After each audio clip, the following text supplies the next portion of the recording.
معلقة واحدة ضفتها على المسقعة وما كنتش متوقعة انها تطلع بالجمال ده. عملتها قبل كده بطرق كتير بس تعتبر الطريقة دي المعتمدة بالنسبة لي، طريقة اقتصادية بدون لحوم من جمال طعمها، هتعمليها مرة كل اسبوع. بعد الطريقة دي بقى اتحداك هتقولي في حياتي ما عملتها وطلعت بالجمال ده. اظن بقى مفيش اجمل من الطريقة المصرية في الاكلات الشعبية.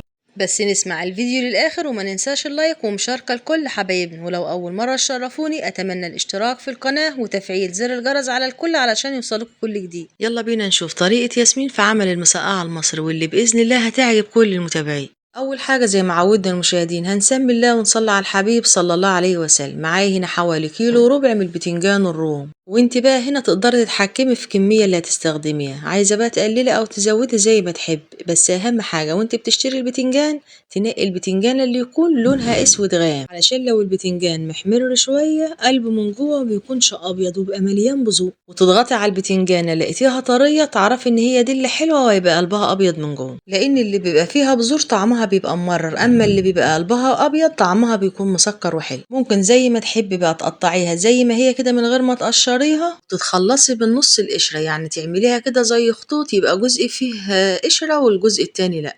بس انا النهارده بقى حبيت اعملها كده بالقشره بتاعتها كامله. وقبل ما ابدا في تقطيع غسلته كويس وشطفته بالميه تحت الحنفيه. هتقسمي بقى البتنجان الاول على نصين، بعدين بقى تقطعيها مكعبات بالشكل اللي قدامكم ده، بس نحاول التقطيع المكعبات يكون كبير شويه، ما تصغرهوش علشان هو لسه بيخس اثناء التحمير.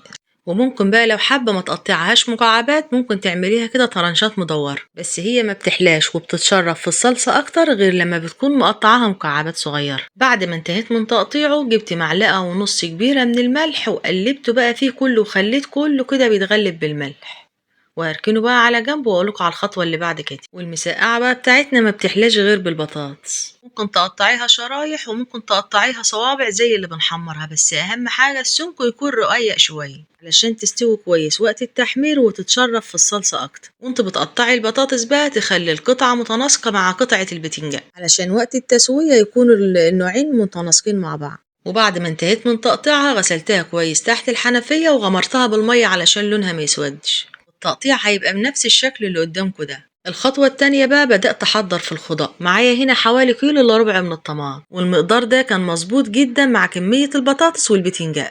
في الأول غسلتها كويس تحت الحنفية، بعد كده بقى بتخلص من العنق الأخضر علشان هو المكان ده بقى اللي تبقى متجمعة فيه الجراثيم والسموم، فلازم نتخلص من الجزء ده في الأول ونرميه. في ناس بتقطع الطماطم مكعبات صغيرة وفي ناس تانية كمان بتبشرها بالمبشرة، فأنا بقى علشان صحتي على قدي بقطعها لمكعبات صغيرة وبفرمها في الخلاط وبخليها خشنة شوية. أهم حاجة إنك ما تنعمهاش خالص وتخليها مية. هنحتاج كمان لبصلة كبيرة أو بصلتين حجمهم وسط، ممكن تقطعيهم ناعم بالسكينة وممكن تعمليهم جوانح صغيرة زي اللي قدامكم دي. ولو هتقوليلي بقى ان انا طول عمري بعملها بالخل والثوم هقولك جربي طريقة ياسمين ومش هتخسري كتير، هخليكي تقولي اول مرة اعملها وتطلع بالجمال والطعامة دي.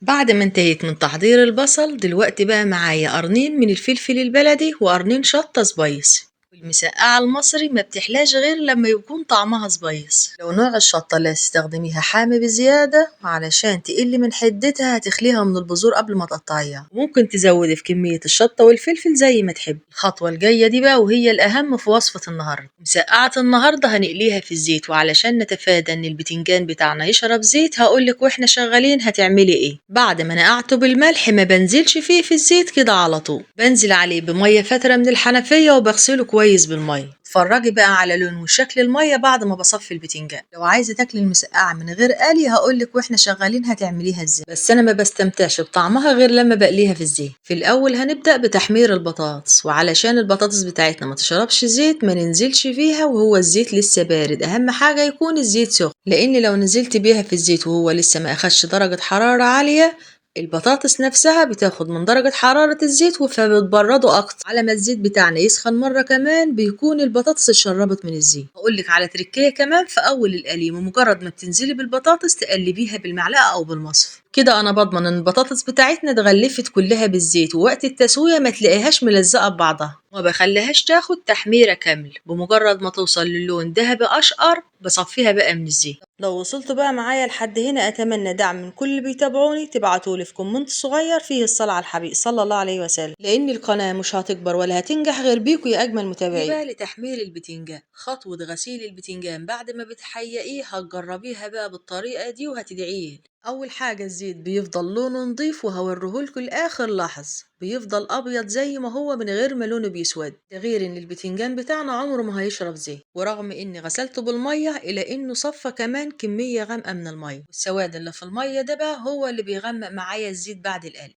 وده لون الزيت بعد ما خلصت تحمير، اللهم بارك ابيض زي ما هو. وغير كده كمان كمية الزيت ما خسيتش كتير، فده علشان البتنجان بتاعنا طالع من غير ما يشرب زيت. في طاسة بقى او في طبق وبصفي كمية الزيت اللي بدأت فيها تحمير، وهخلي حبة صغيرة علشان احمر فيها الخضار، وزي ما انتوا شايفين كمية الزيت اللهم بارك من غير ما لونها يسود. في نفس الطاسة اللي حمرت فيها هي اللي هنكمل فيها باقي خطواتنا، ونزلت بكمية البصل والفلفل والشط، وقبل ما اقلب بضيف رشة من الملح علشان البصل ما يحرقش معايا ويطرى ويدبل من غير ما ياخد لون. اضيف كمان معلقة صغيرة من الكمون والكزبرة. في تقليبي بقى للخضار على النار ما بحبهوش ياخد لون، لان بصراحة كل ما قعد مدة طويلة على النار كل ما فقد كمية من السوائل اللي فيه. ضفت كمان قرنين من الشط، فطبعا انا ضايفة الشطة متقطعة فانا ضفتهم بس علشان الشكل والتصوير مش اكتر.